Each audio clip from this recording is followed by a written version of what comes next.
8절부터 18절 마지막 절까지 보겠습니다. 베드로후서 3장 8절부터 18절. 월요일부터 특별 새벽 기도회가 있어서 새벽에 하던 베드로후서를 오늘까지 끝을 내고 다른 말씀으로 들어가려고 합니다. 베드로후서 3장 8절부터 18절까지 우리 한번 교독하겠습니다. 제가 한 절 읽고 여러분이 한 절 읽습니다. 사랑하는 자들아, 주께는 하루가 1000년 같고 1000년이 하루 같다는 이 한 가지를 잊지 말라.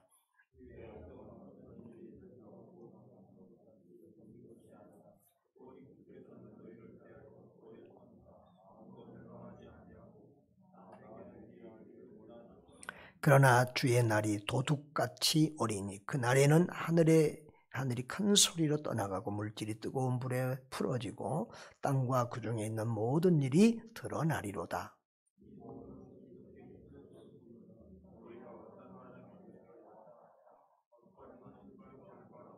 하나님의 날이 임하기를 바라보고 간절히 사모하라. 그 날에 하늘이 불에 타서 풀어지고 물질이 뜨거운 불에 녹아지려니와.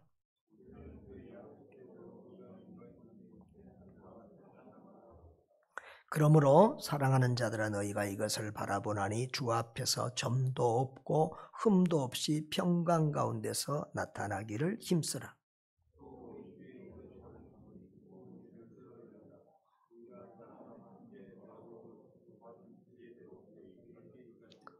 또 그 모든 편지에도 이런 일에 관하여 말하였으되 그 중에 알기 어려운 것이 더러 있으니 무식한 자들과 굳세지 못한 자들이 다른 성경과 같이 그것도 억지로 풀다가 스스로 멸망에 이르느니라.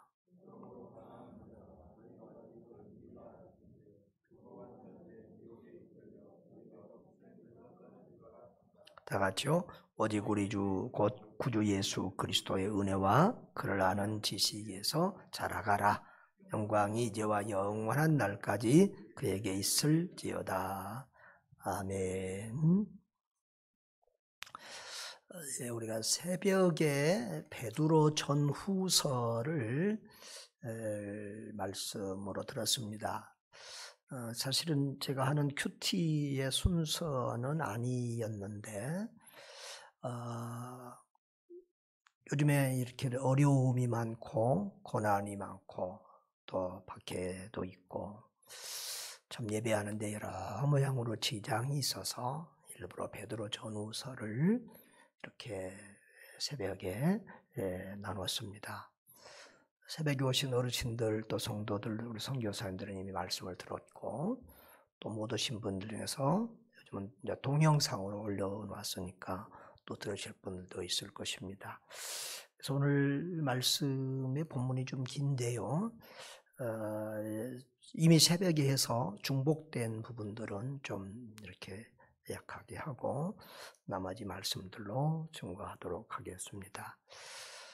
베드로 전후서는 베드로에 의해서 기록이 되었고 그리고 특별히 이 베드로가 지금 로마에서 이 편지를 쓰고 있다고 이렇게 생각이 되어지는데 베드로가 지금 어떤 상황에서 편지를 쓰냐 그러면 우리가 잘 아는 대로 로마에는 10대 박해가 있었습니다. 제가 교회 밴드에 지난번에 올려놨어요. 자, 밴드 저 아래 내려가면 이렇게 있을 것이고 또 성경 공부 이렇게 성경 읽기 밴드가 있어요. 그쪽에도 이미 초청들을 했는데 초청 안 된 분들은 성도들끼리 해주시면 이제 교회 밴드인 여러 가지 소식들이 이렇게 올라가니까 성경 읽기하고 성경 공부에 관한 내용들은 그곳에 모아놨어. 옛날 3일체도 모아놨고 이제 그렇게 해놨습니다. 그 10대 박해 중에서도 이제 처음이고 가장 심한 박해가 바로 네로 황제의 박해였는데 이 네로는 우리가 역사 속에서 또 코미디로도 많이 옛날에는 뭐 코미디로도 하고 여러 가지 직간접적으로 많이 듣고 얘기했습니다만은 이 네로 황제는 그러니까 로마의 구시가지를 이렇게 좀 개발하려는 그런 의도로 그랬는지 거기를 고시가지에 불을 지르게 됩니다. 그리고 약간 이렇게 광기가 있는 사람이잖아요. 요즘 말로 하면 약간 또라이끼가 있는 사람이에요. 그 불타오르는 것을 보고 시를 쓰고 하는 이런 사람이었는데, 아니 로마 시민들의 이 반응이 굉장히 상상외로 이 정부에 대한 이 굉장한 불만으로 표출이 됐습니다. 그래서 이걸 누군가가 희생양을 삼아서 누군가를 희생양으로 삼아서 이걸 무마해야 되겠는데 어떻게 할까 고심하던 중에 그 당시에 좀 별난 무리들 그리고 로마 사람들이 좀 별로 안 좋아하고 늘 정치하는 정치가 입장에서도 눈에 가시 같은 무리들이 있었는데 바로 그리스도들이 예수쟁이들이었습니다. 사실은 우리 그리스도인들은 세상에서 칭찬받고 세상 사람들이 막 좋아할 때가 그렇게 많지 않습니다. 그리스도인이라는 이름 자체도 사실은 처음에는 비아냥거리고 박해하는 저 예수쟁이들 하던 그런 류의 그런 얘기였습니다. 하여튼 왜 그들이 싫어할 수밖에 없느냐?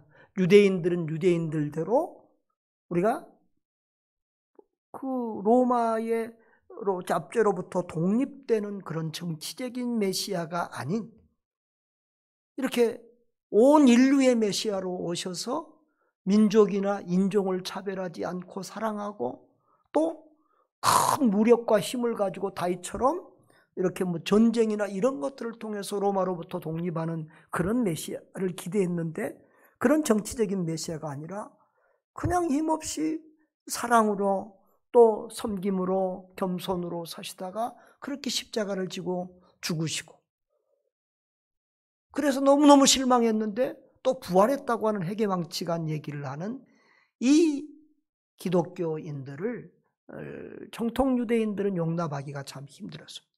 유대인들 사상 속에는 자기들만 선민이라는 사상과 그리고 저 로마의 압제로부터 이스라엘을 해방시켜줘야 된다는 이것이 같이 이렇게 되어져야 그게 자기들이 원하는 메시아가 되는데 그게 안 되니까 예수님에 대한 기대가 이제 배척으로 박해로 변했습니다. 그리고 이 로마인들이 또 기독교인들을 싫어했던 것들은 로마 우리가 이제 주라고 부르는 우리가 주님이라고 이렇게 할 때 주여 주님 그러잖아요. 그럴 때 그게 헬라어로 큐리오스입니다. 큐리오스. 근데 큐리오스는 로마에서 황제를 부를 때 사용하는 단어입니다. 그러니까 로마 사람들에게 로마 국민들에게는 로마 황제 가이사가 큐리오스입니다. 그런데 예수쟁이들은 로마 황제를 가이사로 황제로 인정한 것이 아니라 오직 예수 그리스도만이 유일한 큐리오스 주님이라고 인정을 했습니다. 그러니까 이쪽 저쪽에서 다 미움을 받고 있는 이 기독교인들을 희생양으로 삼아서 기독교인들이 불을 질렀다고 이렇게 이제 누명을 쓰였습니다. 그리고선 그 기독교인들을 박해하기를 시작을 했죠. 그래서 기름을 기독교인들이 몸에다 기름을 뿌려서 불로 태워서 밤에 이렇게 불을 피우고 자기들은 그걸 구경하면서 즐기고 축제를 즐기고 또 굶주린 사자들을 굶겨놓고 그 스타디움 안에 사자들을 풀어놓고 거기서 이제 기독교인들을 내보내서 뜯어먹히고 이렇게 죽게 하고 여러 모양으로 이렇게 박해를 하던 그런 때 그리고 바로 그런 일이 시작이 되는 그런 단계에서 쓰여진 책이 바로 이 베드로 전서고 베드로 후서입니다.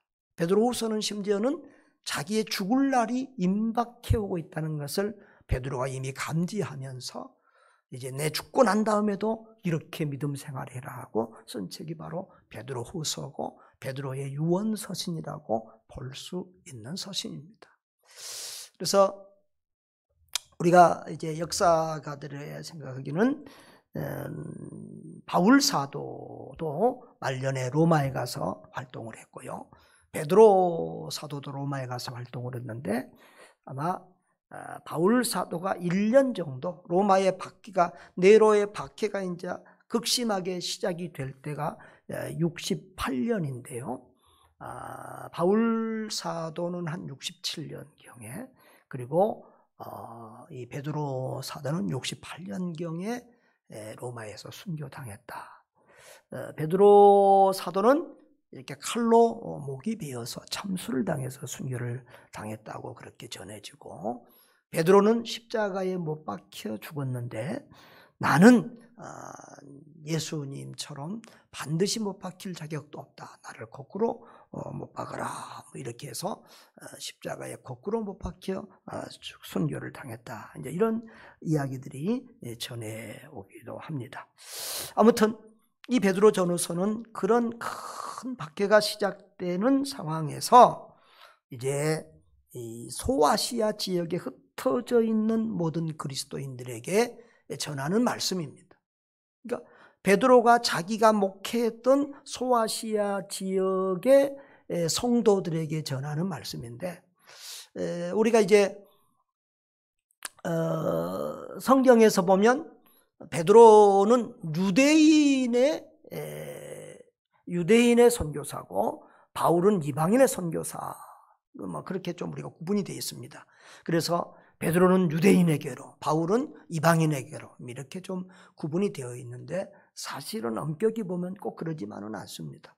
원래 예루살렘 교회는 사도행전 2장 3장 쭉 보면은 베드로가 주축이죠.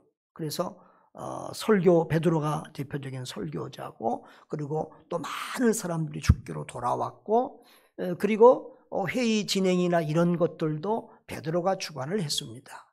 그런데 이제 사도행전 12장에 보면 야고보가 순교를 당합니다. 야고보가 순교를 당했는데 그때 베드로는 옥에 갇혀 있다가 기적적으로 천사가 이렇게 이끌어 풀어주어서 감옥에서 이렇게 나오게 되는데, 그때 이제 교회에 들렸다가 인사만 하고 다른 곳으로 떠나게 되어집니다.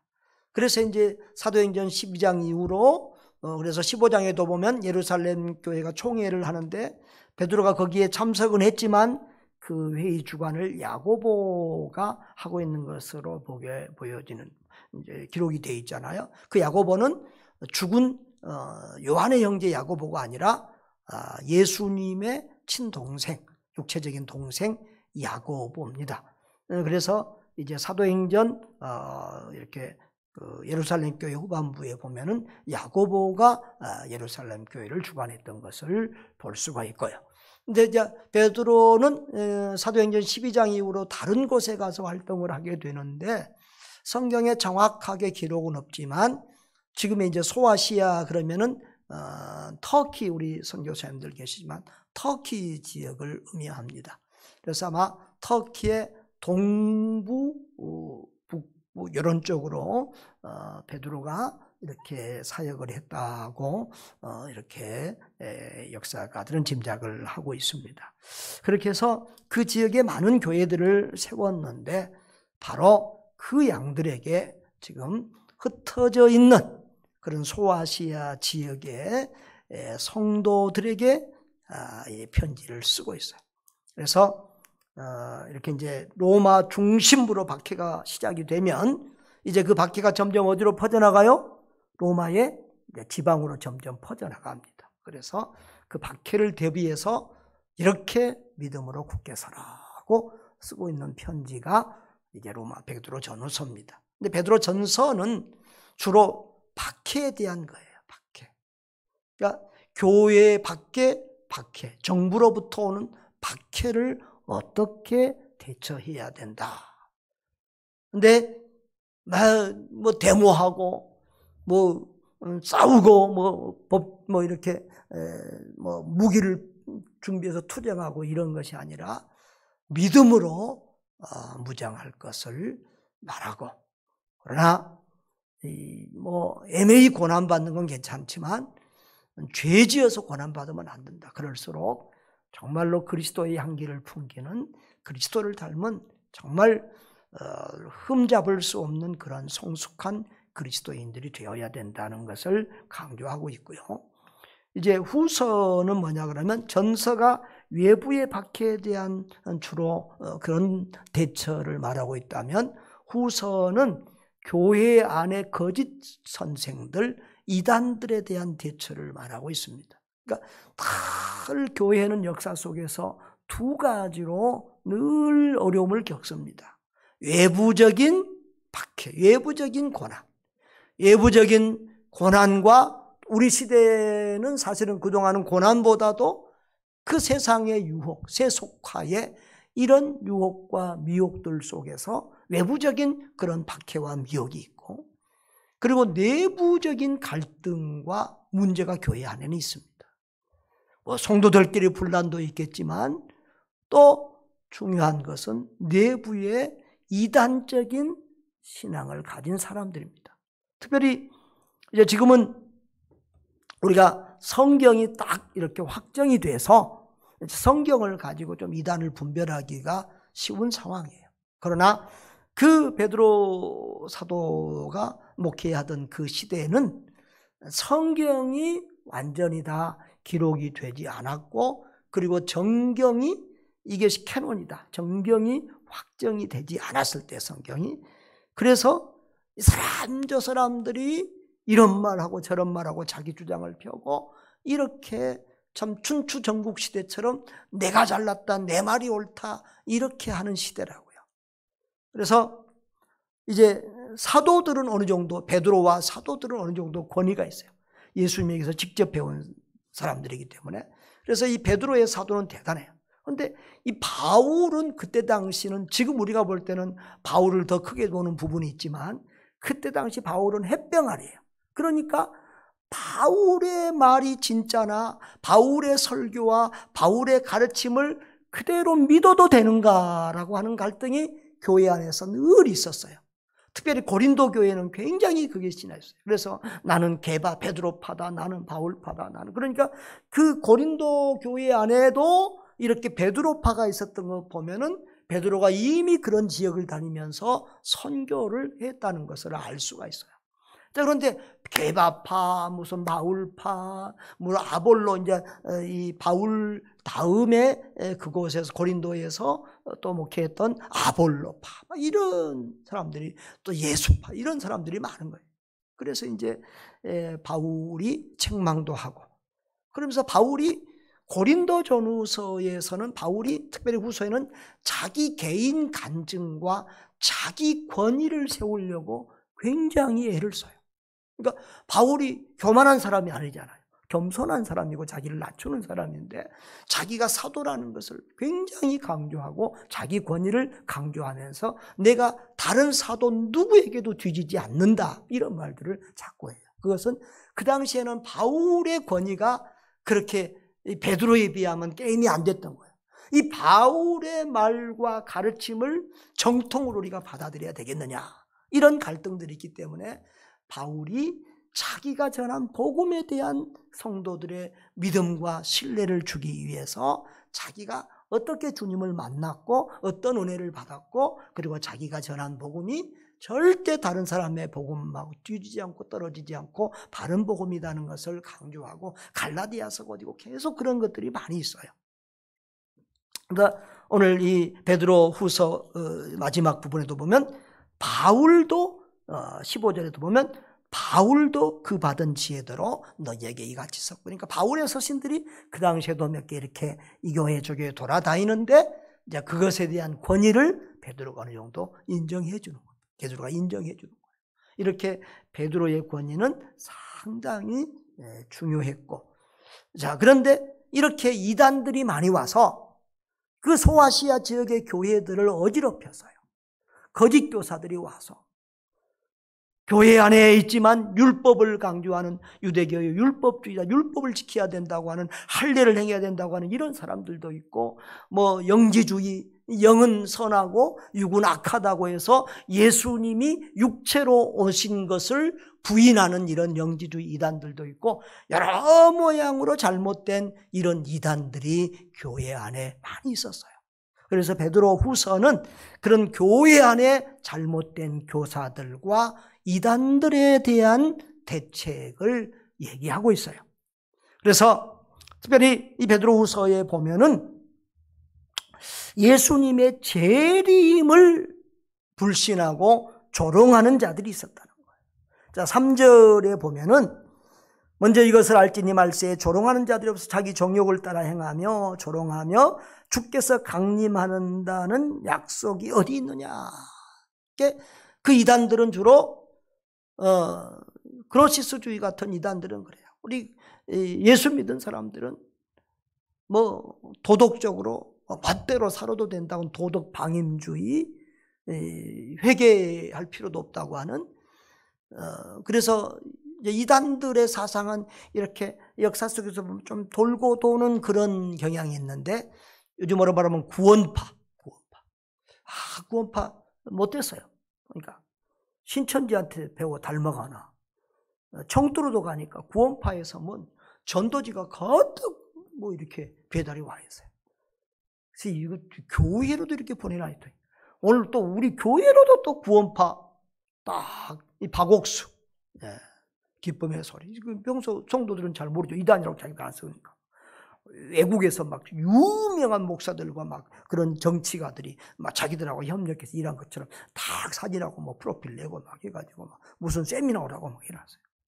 심지어는 그 박옥수 기쁜 소리 선교해가지고 버스에도 많이 이렇게 광고하고 다니잖아요.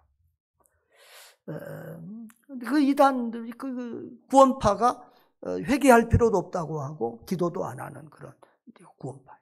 자기들은 구원의 확신, 구원받았으니까 죄 지어도 괜찮고 회개할 필요도 없다고 하는 그런 구원파. 바로 도덕 폐기론자들, 그런 구네스스주의자가 이 베드로 후서 때도 있었어요. 바로 그런 사람들은 정욕을 따라 행하고 조롱한다는 거예요. 그리고 주님의 강림하신다는 약속이 어디 있느냐? 예수님의 재림을 부인해요.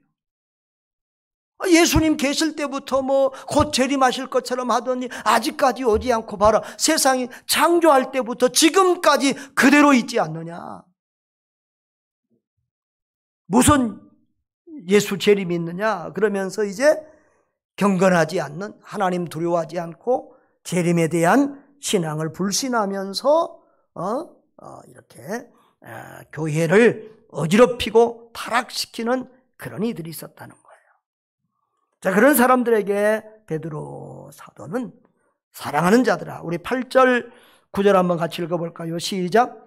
사랑하는 자들아, 주께는 하루가 1000년 같고 1000년이 하루 같다는 이 한 가지를 잊지 말라. 주의 약속은 어떤 이들이 더디다고 생각하는 것 같이 더딘 것이 아니라 오직 주께서는 너희를 대하여 오래 참으사 아무도 멸망하지 아니하고 다 회개하기에 이르기를 원하시느니라. 아멘. 사랑하는 자들아, 주께는 하루가 뭐 같다고요? 1000년 같고 1000년이 하루 같다. 이건 시편 90편에도 있는 말씀인데요.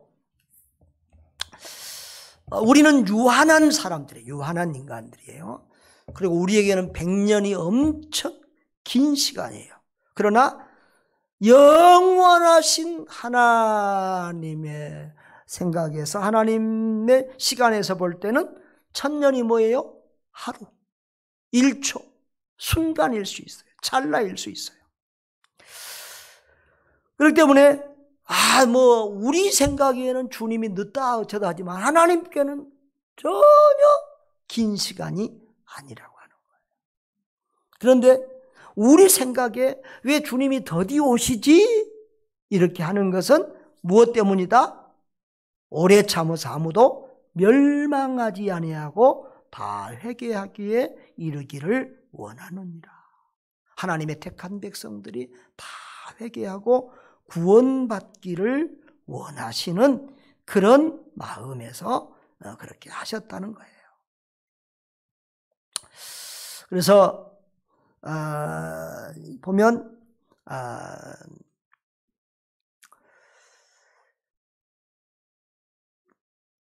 이것이 이제 우리 전도자들, 선교사들에게는 굉장히 중요한 말씀인데요.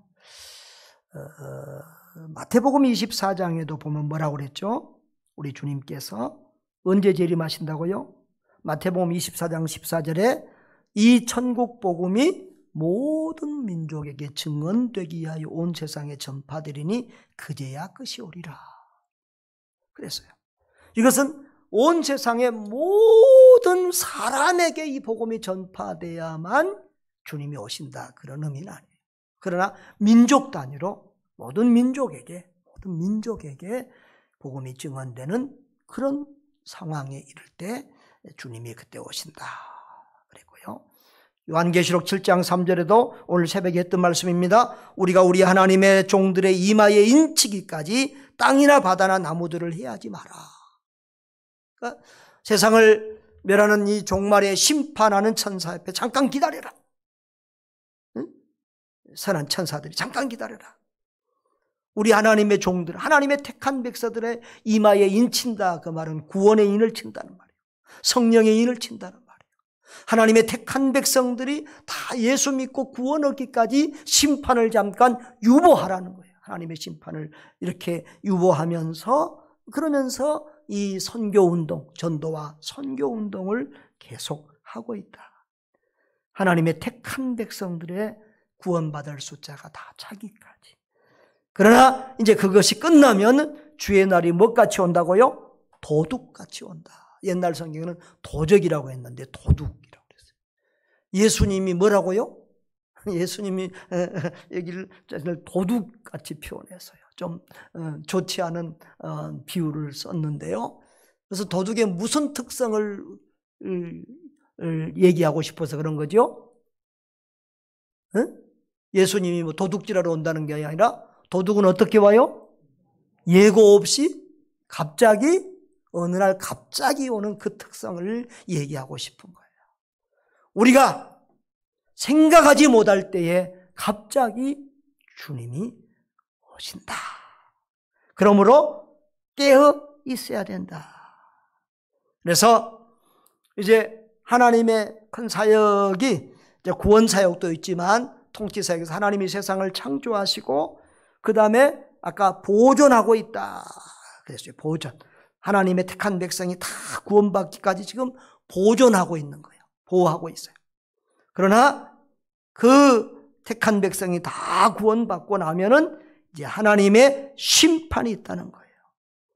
도둑같이 온다. 그리고 그날에는 하늘이 큰 소리로 떠나가고 물질이 뜨거운 불에 풀어지고 땅과 그 중에 있는 모든 일이 드러나리로다 그랬어요. 그러니까 성경에는 두 번의 세계적인 심판이 나오는데요. 첫 번째 심판은 홍수 심판이었어요. 노아 홍수 때에 온 세계를 그때는 뭘로 몰아섰어요? 물로 몰아섰어요. 그런데 그 다음에 우리 하나님께서 무지개 언약을 주시면서 다시는 물로 세상을 심판하지 않겠다고 하셨어요. 그런데 마지막 심판은 뭘로 심판한다? 불심판. 불로 모든 것을 태워버리고 심판하겠다. 그래서 12절에도 보면은 그날에 하늘이 불에 타서 풀어지고 물질이 뜨거운 불에 녹아진다 그랬어요. 이렇게 마지막 심판은 불심판으로 온다. 그러나 도둑같이 오니까 언제 올 줄 모른다. 그러니까 11절 같이 봅니다. 이 모든 것이 이렇게 풀어지니 너희가 어떤 사람이 되어야 마땅하냐. 한번 따라합시다. 너희가 어떠한 사람이 되어야 마땅하냐. 이렇게 종말을 소망하며 그 종말 재림을 믿고 살아가는 그리스도인들, 너희는 어떤 사람이 되어야 마땅하겠느냐. 저 이단들처럼 이렇게 돈밖에 모르고 먹고 마시고 즐기고 타락하고 죄지어도 괜찮다고 하는 그런 도덕 없는 그런 사람들처럼 그렇게 살지 말고 거룩한 행실과 경건함으로 하나님의 날이 임하기를 바라보고 간절히 사모하라는 거예요. 그게 바로 우리의 종말을 기다리는 예수 재림을 믿고 종말은 두 가지라고 늘 말씀하죠. 우주적인 종말은 예수님 재림, 개인의 종말은 죽음을 아무도 우리가 몰라요. 1분, 2분, 1도 몰라요. 1초, 1도 몰라요. 그 종말은 누구에나 갑자기 말 수 있는데 그 종말 앞에 종말 신앙으로 무장된 사람은 거룩한 행실과 경건함으로 하나님의 날, 재림의 날, 종말의 날이 임하기를 바라보고 간절히 사모하라 그랬어요. 여기 바라보고는 소망 중에 기다리라는 거예요. 주의 이름을 기다리라. 그리고 간절히 사모하라, 이것의 원어적인 의미는 재촉하라 그 말이에요. 서두르라 그 말이에요. 종말을 재촉하라, 서두르라. 다시 말하면 예수님 어서 오세요. 주님 어서 오세요. 이 나그네 인생 힘들어요. 코로나19로 힘들어요. 빨리 천국 갔으면 좋겠어요. 빨리 코로나도 없고 뭣도 없는 주님 오시는 그날 기다려요. 이렇게 이제 주님의 재림을 사모하면서 재촉하라 그래. 조촉하라. 재촉하라, 서두르라 이 말은 뭐냐 그러면, 자, 그러면 어때야 주님이 빨리 오시죠? 아까 이미 말했어요.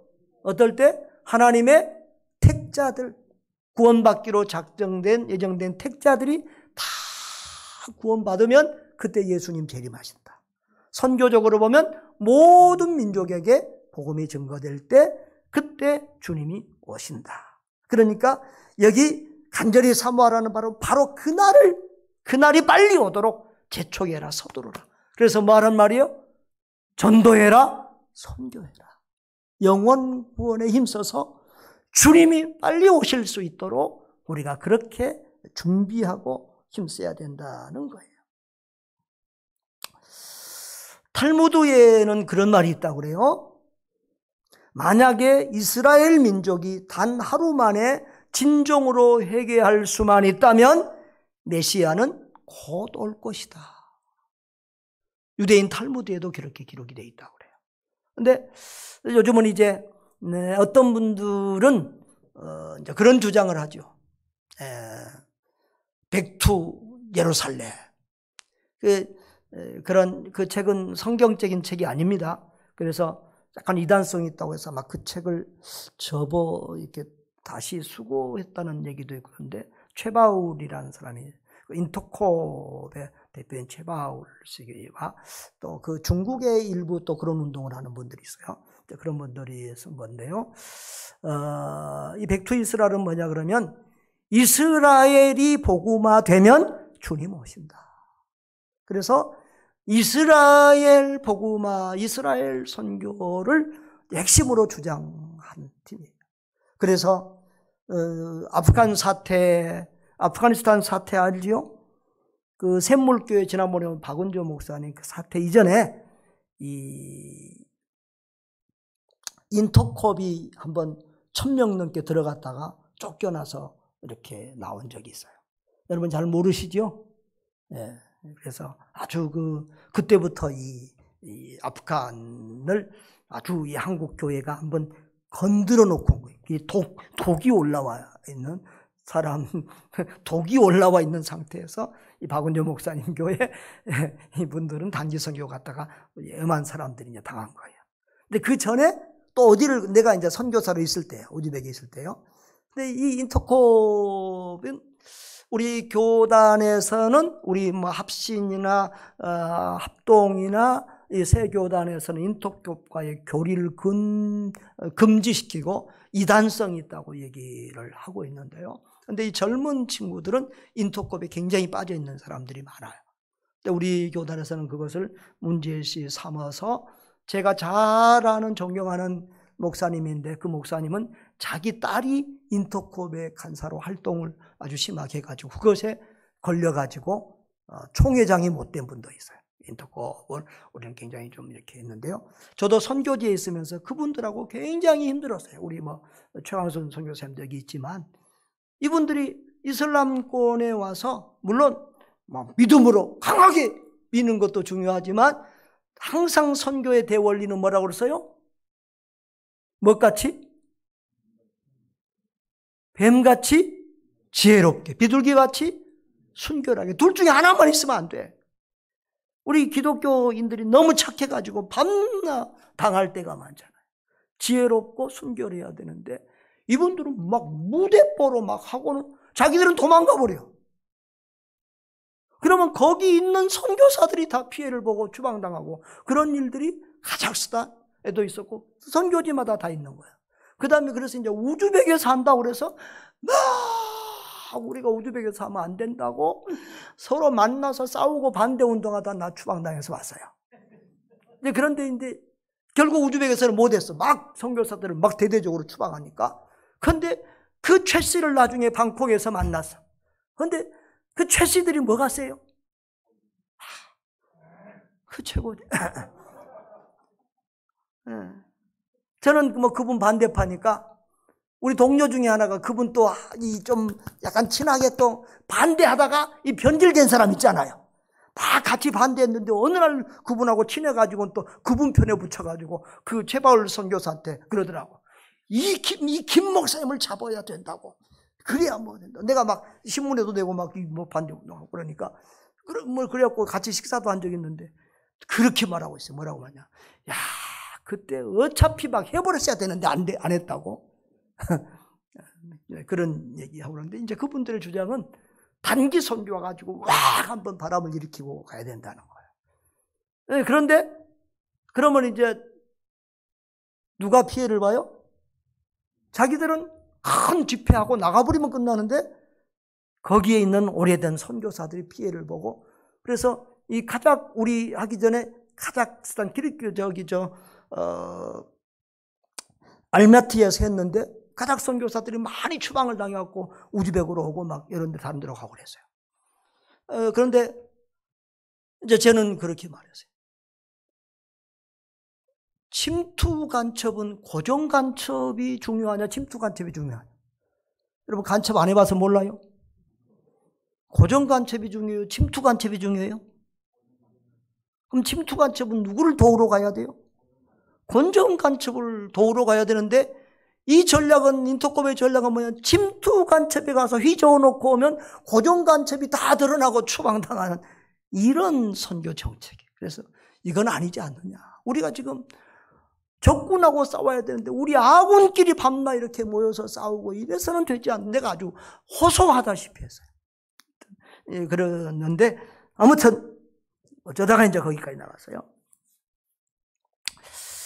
그래서 우리가 뱀같이 지혜롭고 비둘기같이 순결하게. 그래서 이 주님 오시는 날까지 우리가 이 전도하고 선교하고 이것이 우리 주님의 재림을 앞당기는 최선의 일이다. 재림을 자촉하라 서두르라.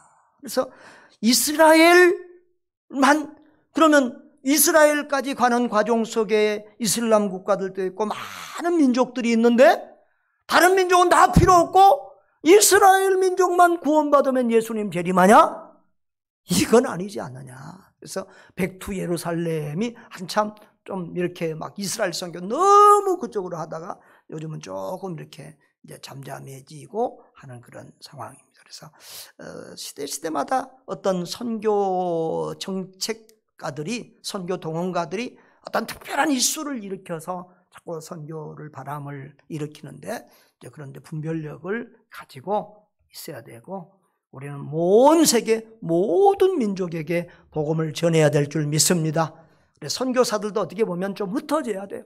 어떤 나라 어떤 민족에게만 엄청 가 있고 아직도 선교사 없는 나라 없는 지역이 많고 이러면 안 되겠고 다 이렇게 가능하면 선교사가 없는 지역에 안 가는 곳으로 갈 수 있는 그런 선교 정책이 돼야 되겠죠. 그래서 우리 김선원 선교사님도 콜롬비아에 지금 한국 선교사로는 이제 처음으로 이렇게 들어갔다고 그러는데요. 아무튼 이렇게 아직도 선교지가 한국 선교사가 없는 곳이 의외로 많습니다. 우리 성도들이 잘 아는 우리 정정옥 선교사님, 우리 교회에 많이 있었잖아요. 지금 이제 저 터키 선교사님 내가 들어가면 그 집에 들어오려고 지금 이제 대기 번호 타서 기다리고 있습니다. 거기도 우즈벡에서 추방당해서 자기는 막 추방 안 당했다고 그러는데 추방 당하려니까 나온 거나 뭐 추방 당한 거나 거기서 거기에요. 근데 이제 그분은 조지아로 가가지고 또 조지아 1호 선교사예요. 이렇게 그러니까 아직도 이렇게 선교사가 없는 그런 나라도 많은 것을 볼 수 있어요. 아무튼지간에 우리는 주님 오시기를 기다리면서 모든 민족에게 복음이 증거되기 위해서 우리가 힘써야 될 줄 믿습니다. 그러므로 14절에 보면 14절에 그러므로 사랑하는 자들아 너희가 이것을 바라보나니 주 앞에서 점도 없고 흠도 없이 평강 가운데 나타나기를 힘쓰라. 11절 12절에는 거룩한 행실과 경건함으로 하나님의 날이 임하기를 바라보고 간절히 소모하라 그랬고 14절에서는 주 앞에서 점도 없고 흠도 없이 평강 가운데서 나타나기를 힘쓰라 그 말이에요. 근데 이 말씀은 나타나기를 힘쓰라 이 말은 하나님에 의해서 그 모습이 발견되기를 원하나 그런 의미예요. 그러니까 하나님께서 보시기에 점도 없고 흠도 없이 평강 가운데 머물러 있는 그런 모습의 성도가 되라는 거예요. 우리가 완전하고 완벽할 수는 없지만 그래도 정말 예수님을 닮아가는 최선의 모습의 그런 성도. 흠도 없이 점도 없이 흠도 없이 주님의 샬롬 평강 가운데 머물러 있는 그런 모습으로 우리가 주님 앞에 발견될 수 있기를 주의 이름으로 축복합니다.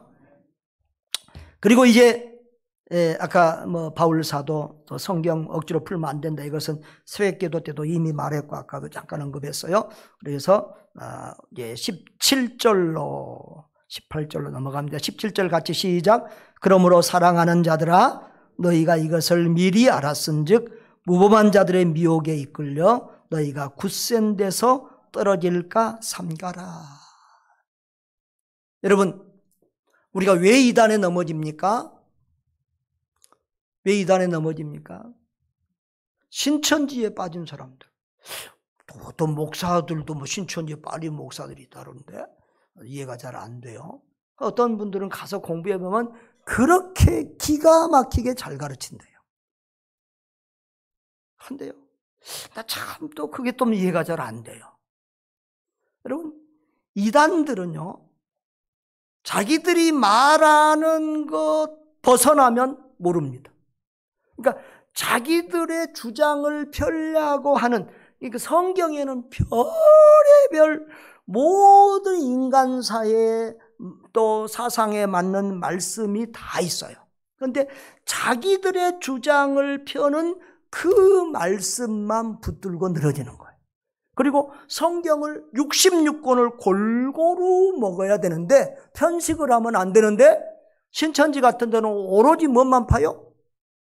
요한계시록 그러니까 너무 우리가 종말 설교가 필요하고 종말 의식을 가지고 살아야 되지만 지나치게 종말론만 하고 지나치게 요한계시록만 붙들고 뭐 자기가 최고 신천지 이만희는 뭐 요한계시록의 세계 1인자라 그러고 뭐 다 안다 그러고 난리잖아요. 요한계시록을 다 완벽히 풀 사람은 아무도 없어요. 주님 재림해봐야 그게 확실해요. 그래서 성경을 역사상 가장 잘 안다고 하는 칼빈 선생님도 요한계시록 주석은 안 남겼을 만큼 그렇게 조심스럽게 대했는데 자기가 뭐 요한계시록 다 알고 자기가 뭐 달인이라고 그러고 뭐 이게 뭐 자기는 다 해석한다고 그런 자체가 교만이죠. 근데 그 요한계시록을 아존인수격으로 자기들 입맛에 맞게 마음대로 요한계시록은 좀 영적인 해석이 가능한 부분들이 많거든요. 이렇게 영예를 해가지고 자기 마음대로 갖다볼 좋은 건 다 자기야. 그래서 참 예수님의 대리자 같은 그런 식으로 성경을 풀어가고 하는 이런 신천지나 이단들이 많아요. 정말로. 그런데 이게 성경에 대한 신학과 교리가 바로 서 있으면 말씀 들으면 딱 분별이 와요. 예수님 자리에 이만희가 갖다 붙으면 안 되는 거예요. 근데 자꾸 거기 신천지 해석은 예수님 자리에 새벽별, 뭐 등인, 뭐 이런데 이만희가 갖고 있는 거예요. 자꾸 이만희가 높아져. 주님이 높아지고 주님이 등거되고 주님 믿어야 구원받는데 자꾸 이만희가 그 자리에. 그리고 참 미안한 것은 정상적인 교회를 다니는 성도들은 헌금을 잘 안 해서 예배당 지어서 부도나. 그러면 부도난 교회를 누가 다 사요? 이단들이 사요. 신천지도 사고 신천지보다 더 많이 부도난 예배당을 다 사는 데가 하나님의 교회. 근데 희한하게 그분들이 교회에서 그리 이단으로 옮겨간 분들이 많은데 교회 다닐 때 헌금하라는 사람들이 거기 가면 전 계산들을 다 내놔. 참 기술이 능력이 대단해요. 근데 그들은 여기 성경에도 이렇게 있지만은 그들은 성도들의 영혼보다도 물질에 관심이 많아요. 그래서 각양의 방법들로 그런 성도들의 영혼을 망치고 또 물질과 가정 모든 것을 그래서 이단에 빠지면은요 정말 몇 대가 망해요. 그래서 정말 무서운 것인데, 그러니까 미혹에 이끌리지 않도록 너희가 굳센 데서 떨어질까 삼가라. 그러니까 그들이 성경이 대단하고 그들이 진리를 가지고 있기 때문에 성도들이 넘어가고 미혹당한 것이 아니라 우리가 바른 말씀 위에 바른 믿음 위에 서 있지 못하기 때문에 넘어가는 거예요. 신천지 성경 공부가 대단하고 뭐 교리가 옳아서가 아니에요. 절대 옳지 않아요. 딱 분별력 있는 사람 보면 뻔히 보이는 거예요. 바른 믿음이 오직 예수, 오직 은혜로 구원받고 오직 하나님만 높이고 하나님께 영광 돌리는 이 기본 신앙들이 굳건하게 되어 있으면, 기본 신앙과 성경에 대한 지식이 굳건하게 되어 있으면 그런데 흔들리지 않아요. 그래서 굳센 데서 떨어지지 않도록 해라. 그러려고 하면 어떻게 해야 되냐? 18절에 오직 우리 주 곧 구주 예수 그리스도의 은혜와 그를 아는 지식에서 뭐 해라? 자라가라. 왜 이단에 넘어지냐? 교회는 다니는데 말씀을 잘 못 먹고 말씀을 모르고 진리에 굳게 서 있지 않으니까 이단에 넘어진다는 거예요. 종교인 생활하다가 이단에 넘어지고 말씀에 무관심하다가 이단에 넘어지고 바른 신앙과 신학을 무시해서 이단에 넘어지고 바른 교리 이런 것을 무시해서 이단들의 특성을 보면은 이단들은 거의 이단에서 나와요. 통일교에서 갈라진 이단들이 많고요. 저 전도관 박대선에서 갈라진 이단들이 많고요. 계속해서 이단들에서 이단들이 이렇게 새끼를 쳐서 나와요. 정통 신학교를 나온 이단 교수는 아주 드물거나 거의 없어요. 그래서 우리가 너무 어려운 신학을, 그래서 이제 제가 그런 말을 가끔 사람들이 하잖아요. 신학교 교수는 쉬운 것도 어렵게 말하고 목사는 어려운 것도 쉽게 말하는 게 목사다. 그런데 제가 교회에서 뭐 신학적으로 뭐 이렇게 어려운 단어를 사용하지 않더라도 여러분들이 기본 신앙을 굳건하게 배우고 굳건하게 서시기를 바랍니다. 오직 말씀, 오직 예수, 오직 하나님 영광. 그리고 자꾸 이단들의 특성은 교회를 비방하게 하고 목사에 대한 불신감을 가지게 합니다. 그리고 이제 우리가 모인 데가 진짜라고 하면서 신천지는 뭐 어떤 선교사님 있다고 만나보자고. 그 선교사가 우리 같은 이런 선교사님들이 아니고 자기들이 이렇게 이름 지어놓은 선교사예요. 그래갖고 끌고 가고 이렇게 이상하게 이렇게 사람들을 미혹해 갑니다. 심지어는요, 신천지 같은 사람은 그 교회 전도팀으로 나가, 전도팀으로. 그러니까 전도할 때 딱 그 사람 딱 자기 작은 사람이 와. 그래갖고 이 사람이 딱 자기 팀이 그 전도해. 교회 앞에 와서 열심히 일해. 그렇게 해가지고 교회를 흔들기도 하고요. 얼마나 우리가 상상할 수 없는 교묘한 방법들로 이단들은 우리 영혼을 삼키려고 합니다. 그러니까 우리가 순수하기만 해가지고는 안 돼. 비둘기같이 순결하기만 해가지고는 안 돼. 뱀같이 지혜롭고 바른 진리의 말씀 위에 굳게 서 있어야 될 줄 믿습니다. 그러니까 이단의 밥은 뭐냐? 믿음이 안 자라는 사람. 성경 하나님의 은혜와 그리스도의 은혜와 그를 아는 지식에서 자라가야 된다. 하나님을 아는 지식, 성경에 대한 지식도 자라가야 돼요. 그래 분별력을 가지고 설 줄 압니다. 바로 이것은 베드로 사도가 어떻게 주는 말씀이에요? 마지막 유언으로 주시는 말씀. 베드로후서는 베드로 사도의 마지막 서신이에요. 이 서신을 남기고 베드로는 순교의 제물로 갔어요. 그래서 베드로서에 보면은 내가 죽은 다음에도 이 말씀 붙들고 살아라. 흔들리지 말고 그렇게 유언하고 있는데요. 정말 우리가 굳센 믿음에 서야 되고 진리 위에 바로 서야 되고 그리고 우리 신앙이 정지가 아니라